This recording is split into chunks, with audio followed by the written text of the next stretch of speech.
A very good evening to one and all. I welcome you all to this newspaper analysis initiative. These are the articles that are important from the UPSC perspective. Before we proceed to the first article, we will look into something inspirational. The quote says, "The journey of 1,000 miles begin with one step." It is said by Lao Tzu. It reminds us that big goals are achieved through small, consistent beginnings. No transformation, either personal or administrative or national, happens overnight. Progress starts when someone takes the first deliberate action, even if it looks small or insignificant. The quote encourages initiative, persistence, and breaking down large challenges into manageable steps. You can use this quote to show that big reforms and big changes always start with small practical steps. Whether it's police reforms, Swachh Bharat, or social change, progress begins with one action on the ground. Even in ethics, you can say that daily small right choices build an ethical life. So the quote perfectly fits governance, development, and essays. The first article for the day is India's Q2 GDP numbers are out and the economy has grown 8.2% in real GDP terms. That means growth after removing inflation. A real GDP basically tells us actual increase in production and not the effect of rising prices. But here's the key point. Nominal GDP, which is GDP including price changes, has grown only 8.7%. Nominal GDP shows the total value of goods and services with current prices. Now, when real GDP is 8.2% and nominal is 8.7%, the gap is very small. That gives us a very low GDP deflator, around 0.5%, which is supposed to represent the inflation in the GDP data. The GDP deflator is simply the difference between nominal and real GDP. It tells us how much of growth is due to price increase. And this is where economist has told because a deflator of just 0.5% means the economy is being shown as growing fast even when prices are shown as barely rising. But people are still feeling inflation in real life. Now, the sectoral numbers are manufacturing has grown 9.1%, helped by a low base from last year. And services have grown 9.2%, especially financial services at over 10%. And agriculture is stable but modest at 3.5%. The government says these numbers reflect strong reforms and expects 7% full year growth. Okay, the next article for the day is nearly 100 killed as Cyclone Ditwah batters Sri Lanka. This is an example of climate linked extreme rainfall and humanitarian crisis. And you can use this as an example in your mains answer writing, especially in General Studies paper 1 and General Studies paper 3. The next article for the day is Putin to visit India for annual summit next week. We will take up this annual summit article once the event actually happens. For now, since only the agenda is given, we can skip it. The next article is 18% GST on air purifiers is unjust. We will just take the example from this. That is, even during a severe air quality crisis, air purifiers continue to attract 18% GST. It is a clear example of how our tax structure needs to be realigned with public health priorities, especially for essential pollution mitigation equipment. With respect to the next article, we have seen in detail regarding governor and this 16th presidential reference in detail, so we will skip this article. The next article for the day is India's disaster response, a slippery slope for federalism. India's disaster response system is increasingly showing a federalism problem. That is, the recent Wayanad landslide example makes this very clear, saying that Kerala reported losses of over 2 2,200 crores, but the center released only rupees 260 crores, and many states have the same complaints. So the bigger question is our disaster financing drifting from cooperative federalism to a more centralized model? Now, structurally, India uses a two-tier disaster fund system under the Disaster Management Act 2005, the State Disaster Response Fund and National Disaster Response Fund. But in practice, several issues weaken the system. The first one is relief norms are outdated. Compensation for death is still rupees 4 lakh, and for fully damaged houses it is rupees 1.2 lakh, and it has been unchanged for nearly a decade, and it is not matching the present realities. The second one is classifying a disaster as severe is discretionary. The law doesn't define it clearly, and this gives the center a broad room to restrict the NDRF support. The third one, the aid is not automatic. States must send memorandums and then wait for central assessments and approvals, leading to delays when help is the most urgent one. Next, finance commission criteria are flawed because vulnerable hill states still they also face the same formula based on population and area rather than real hazard exposure. Okay. In Wayanad's case, the center argued that Kerala still had unspent SDRF balances, but the states point out that those balances are usually pre-committed for ongoing relief works. Also, SDRF funds cannot be used for long-term reconstruction purposes. So, states hold some cushion for liquidity. Okay. Now, what are the reforms that we have to look into? Globally, disaster financing is more about data-driven and rules-based. Countries use objective criteria like rainfall levels, wind speed, economic loss thresholds to automatically release funds. Whereas in India, we still depend on negotiation, which undermines the trust and the delays relief.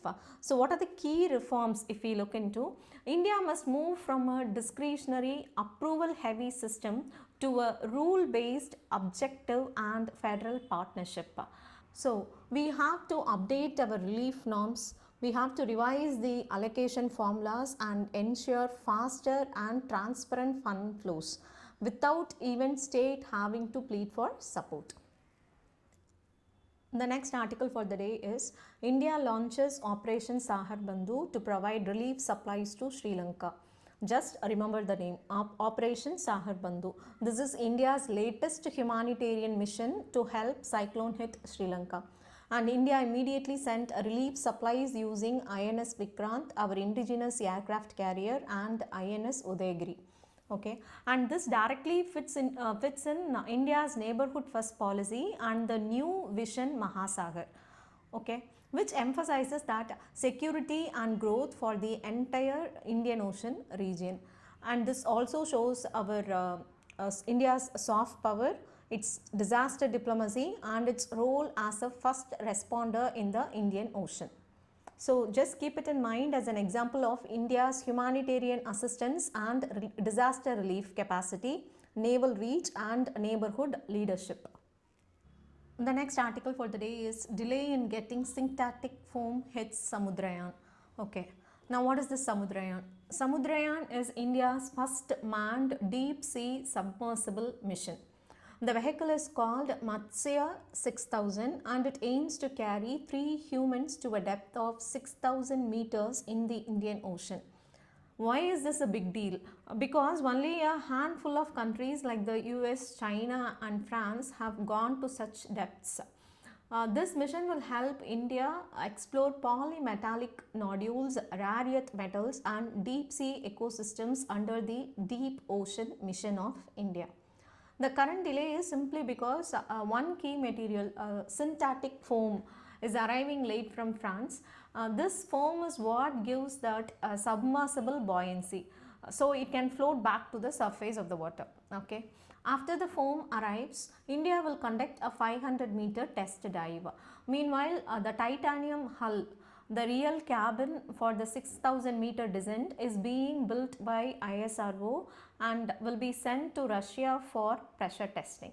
This is what you should be knowing from this article. Okay, the next article for the day is Rajnath Singh says India emerging as a global voice of responsibility. And this is a ready point which you can use it as an introduction in GS2 or GS3 answer on foreign policy, defense reforms. Okay, now what you can use is India today is emerging as a global voice of balance and responsibility. This is the phrase that was told by our defense minister. The next article for the day is WHO calls on countries to make fertility care safer and affordable. Okay. WHO has released its first ever global guideline on infertility, and the message is fertility care must become safer, fairer and affordable for everyone. The guideline gives around 40 recommendations telling countries to treat infertility not as a luxury service but as a part of public health. And it wants this fertility care to be integrated into national health strategies, insurance coverage and primary health care instead of being entirely out of pocket. And WHO also stresses prevention, that is treating these STIs on time, avoiding tobacco, improving diet, physical activity and giving young people basic fertility awareness at early in life. And it also added the mental health side because infertility brings stress, anxiety and depression. So the psychosocial support must also be a part of the treatment. In short, to say that infertility is a public health issue. That is what told by WHO. The next article for the day is Navy to hold International Fleet Review. That is in India is going to host the International Fleet Review in February 2026 at Visakhapatnam. That is the first since 2001. In 2001, we held it to mark the 50 years of Republic, and now the 2026 edition coincides with the 75th anniversary, and it is mainly about showcasing India's maritime diplomacy under themes like united through oceans and strengthening bridges of friendship. We will go into the full analysis once the IFR actually happens. For now, just remember the basics. The next article for the day is Reserve Bank issues 244 consolidated master directions. Over decades, thousands of circulars and guidelines were issued to banks and financial institutions, and many were overlapped or outdated, and they created unnecessary compliance burden. So now the RBI has merged and simplified everything into this master directions, and these 244 documents are going to replace around closer to 9,500 old circulars. Okay, now all has been withdrawn. RBI has arranged each master direction by topic like governance, lending norms, board responsibility in a easy to follow structure. So the aim is to reduce the compliance burden, remove the confusion and make a regulation clearer and more predictable for all the entities. The next article for the day is RBI issues final norms for digital banking channels. This is RBI has now issued this final rules basically to protect consumers and reduce misuse. The biggest change is now the banks cannot force us to use digital banking or make it mandatory for getting a debit card or any other facility. Okay, our explicit consent is now compulsory and banks must also keep a record of it. RBI has also said that mobile banking must be network independent, that is customers should be able to use it regardless of their telecom provider. And importantly, banks cannot use their digital apps to push or advertise third party products like insurance unless the RBI specifically allows it. These norms are basically to protect the consumers, reduce the fraud and make digital banking practices more responsible. So the next article for the day is Hungary PM defies EU, promises Putin to keep buying Russian oil. From this article, what is important for us is to know about NATO and EU countries. So just know it from Prelims perspective. Okay, that is more than enough.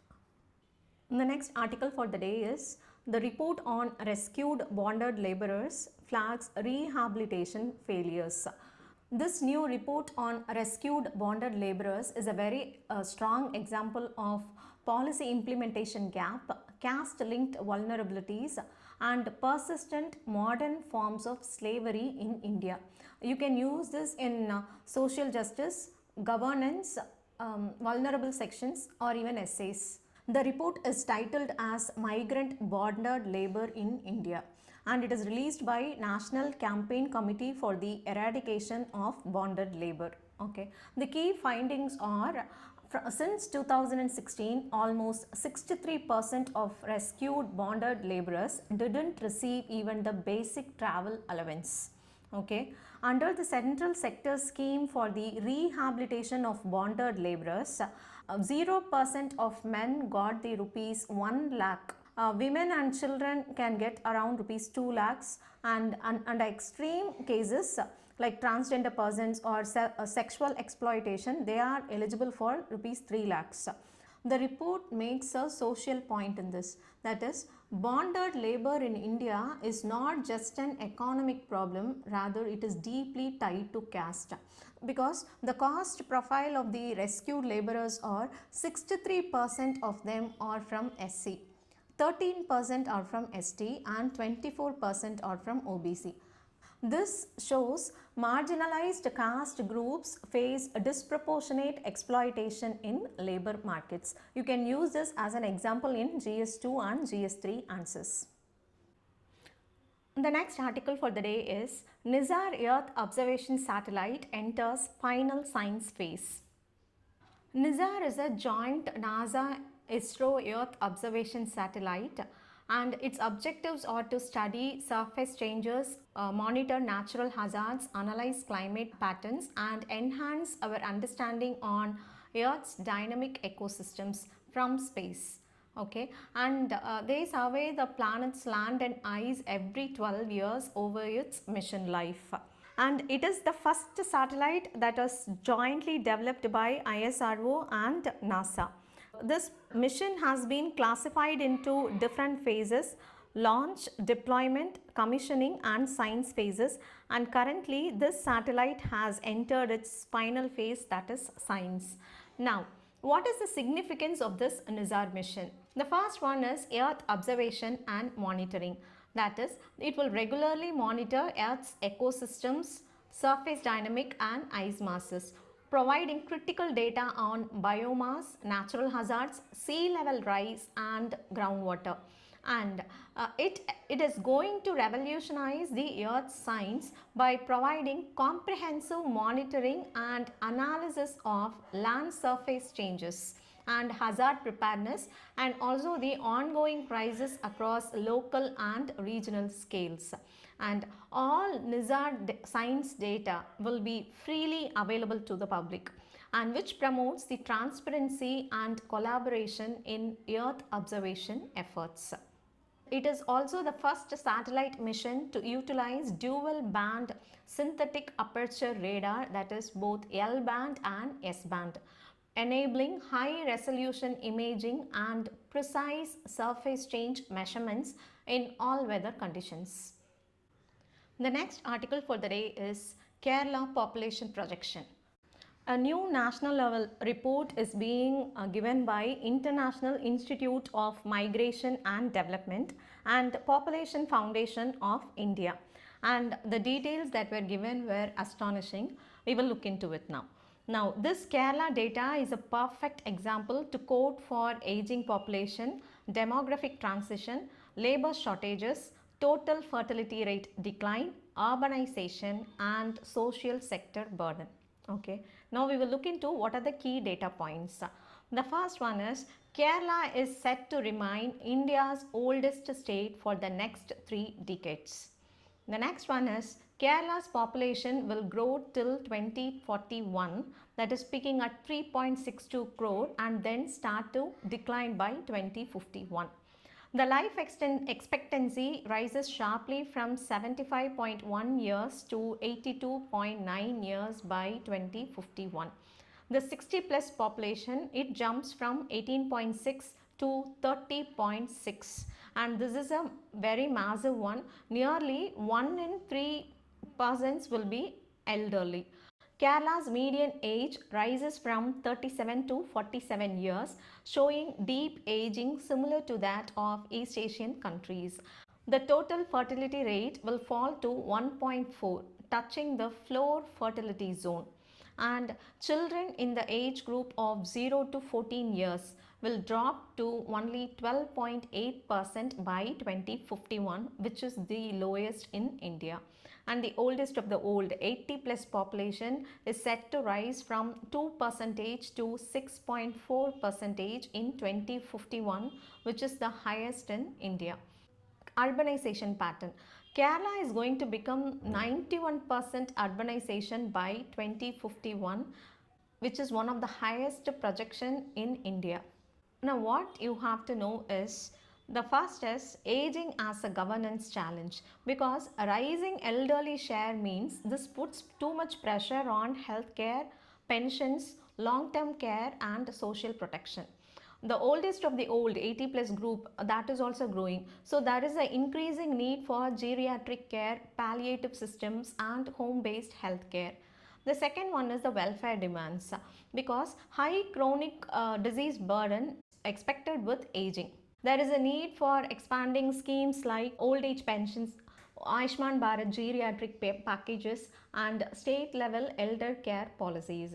With respect to labor markets, there is a shrinking youth workforce and it is expected there will be only 12.8% by 2051. This is going to stress the labor markets, and which necessitates migration policy, automation and extending the working age. We have to now relook the social security architecture by formalizing the workforce to widen pension coverage and contribute to social insurance, then care workers training programs and elderly friendly urban design, which comes under Sustainable Development Goal 11. Now, states like Kerala will need special fiscal support for geriatric infrastructure, social sector spending, public health workforce and age-friendly housing, etc. So, these all shows that how demographic transition is moving towards welfare transition. Okay, and these data is very useful for answers on social protection, public health, in general studies 1, general studies 2, in all these things you can use it. The next article for the day is a data deficiency. This is related to the IMF report. We have discussed this report in detail in yesterday's news analysis, so we can skip this article. The next one is the place that was in news, that is Venezuela. We should be looking into the countries that are bordering it: Colombia, Brazil, Guyana, and also look into this Trinidad and Tobago. Recently, US conducted an exercise with Trinidad and Tobago, and this time Caribbean Sea is also very important, especially from UPSC prelims perspective. With this, we come to the end of the session. Thank you all for joining.